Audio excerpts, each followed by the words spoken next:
Pay attention, California. NBC's justice correspondent Pete Williams joins me now. Pete, give us an update.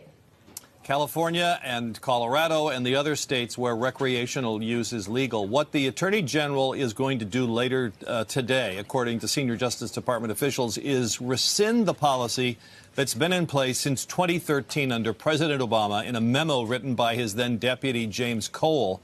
That memorandum said basically that the federal prosecutorial policy toward marijuana would be that the U.S. wouldn't step in and start indicting people unless there was some larger dimension to it, unless someone was involved with organized crime or dealing to children or dealing across state lines, or there was some big federal interest rather than simply the possession or the selling of marijuana, both of which, of course, are illegal under federal law. So we've been dealing with this strange, double-headed legal system now for several years.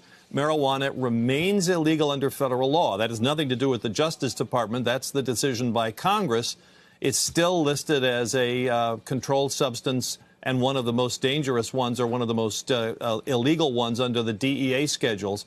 But so I guess the best way to think about this is the Justice Department is now taking the leash off the dogs, but it's not saying sick 'em. All it's doing is rescinding the federal policy that basically held U.S. attorneys back and said don't make cases unless they meet this high threshold. So it leaves it up now to the U.S. attorneys, but it doesn't say go out there and prosecute users, go out and prosecute dealers. But what exactly it does mean now is something of a gray area. All right, well, nobody should be surprised by this, by the way, for several reasons. Number one, when he was a U.S. Senator, Jeff Sessions was a big opponent of marijuana and has consistently said it's dangerous and nothing good can come of it.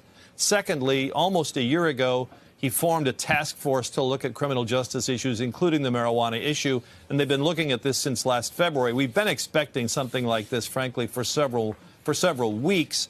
Now we know basically the contours of what it's going to be, Stephanie.